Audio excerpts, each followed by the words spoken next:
Hello everyone, मैं हूं अरिजीत। स्वागत है आप सभी के गाइस स्टडी चैनल पे। और आज इस वीडियो में हम लोग बात करेंगे एसी की वर्किंग प्रिंसिपल के बारे में, जहां पे आपको जानने को मिलेगा कि एसी में क्या क्या पार्ट्स होते हैं और इन सभी पार्ट्स आपस में एक साथ कैसे काम करते हैं। और इसके अगले वीडियो में मैं बताऊंगा कि एसी का टनेज क्या है, मतलब 1 टन 2 टन 1.5 टन, इसका मतलब क्या है, और इन्वर्टर एसी और नॉन इन्वर्टर एसी में क्या डिफरेंस है। इस वीडियो का लिंक आपको यहाँ पे कार्ड्स में मिल जाएगा, ऊपर आप वहां पर जाके देख सकते हैं। तो ये वीडियो देखिए और यहाँ पे पता चल जाए कि एसी कैसे काम करता है। तो देखते रहिए वीडियो।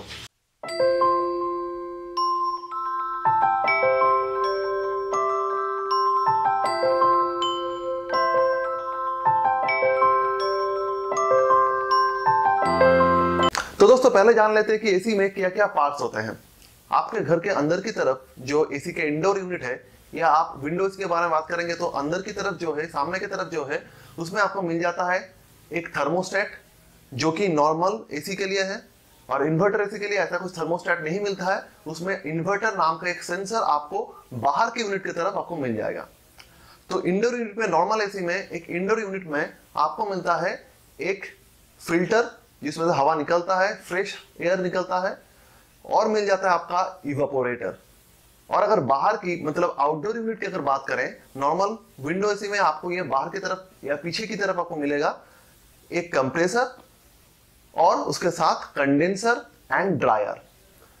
अब बात करते हैं कि ये कैसे काम करता है, हर एक पार्ट का क्या यहाँ पे काम है। देखिए, पहला जो बात है यहाँ पे कि कंप्रेसर से काम क्या है, जो रेफ्रिजरेंट है। रेफ्रिजरेंट क्या है? रेफ्रिजरेंट है एक एलिमेंट जो यहाँ पे मेनली अभी यूज किया जाता है हाइड्रोफ्लोरोकार्बन, क्योंकि पहला जो होता था कि हाइड्रोक्लोरोफ्लोरोकार्बन यूज किया जाता था, जिसमें आप जानते हैं कि क्लोरीन की वजह से जो CFC निकलता है उससे ग्लोबल वार्मिंग बढ़ता है और ओजोन लेयर डिप्लीट होता है।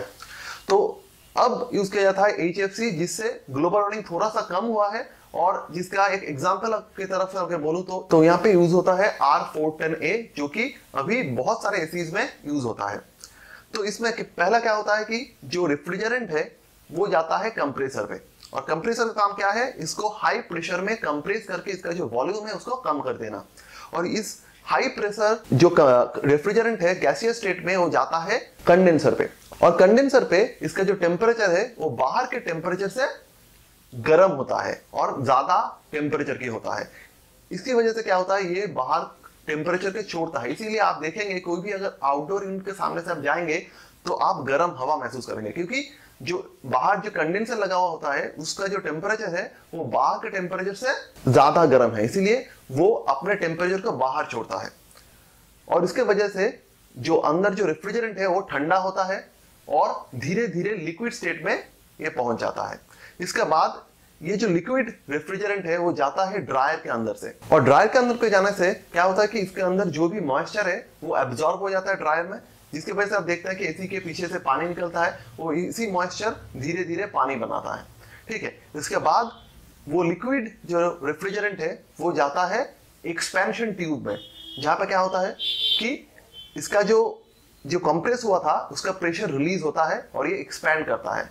इसका बाद जो पार्ट आता है वो पार्ट आता है कि इवेपोरेटर का।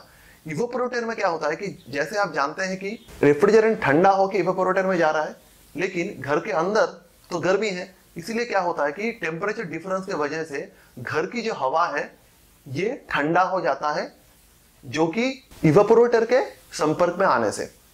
और इसकी वजह से अंदर जो रेफ्रिजरेंट है लिक्विड स्टेट में वो गैसियस स्टेट में फिर से बदल जाता है, और फिर से वो जाता है कंप्रेसर में, फिर से कंप्रेस होकर लिक्विड स्टेट में, फिर से ड्राई में जाता है। तो ऐसे ही जो साइकिल है ये चलता रहता है। और रेफ्रिजरेंट इसीलिए नहीं देखें कि रेफ्रिजरेंट कोई भी वेस्ट हो रहा है। रेफ्रिजरेंट जो रेफ्रिजरेंट पहले से दिया हुआ है वही रेफ्रिजरेंट बार बार साइकिल में घूम घूम के यहाँ पे काम कर रहा है। तो ये जो पूरा साइकिल, इसको बोलते हैं रेफ्रिजरेशन साइकिल। ये सिर्फ एसी में ही नहीं, रेफ्रिजरेटर बोलिए आप, या कोल्ड स्टोरेज प्लांट बोलिए, या सेंट्रल एसी बोलिए, कोई भी एसी में या रेफ्रिजरेटर में जो वो की ठंडा करने में यूज होता है, तो इसमें ये जो रेफ्रिजरेशन साइकिल है इसको यूज किया जाता है। मतलब मेन जो प्रिंसिपल है वो सेम रहता है इन सभी में। तो आपको यहाँ पे जानने को मिला कैसे एसी काम करता है, एसी के प्रिंसिपल क्या है, और एसी में क्या क्या पार्ट्स लगे हुए होते हैं, वो कैसे आपस में मिलजुल के काम करते हैं। तो अगर ये वीडियो आपको अच्छा लगा हो तो जरूर से लाइक कीजिएगा, शेयर कीजिएगा, और सब्सक्राइब करना बिल्कुल मत भूलिएगा, क्योंकि मैं यहाँ पे ऐसे ही रोज टेक्निकल वीडियोस लेके आता रहता हूं। तो thank you for watching this video.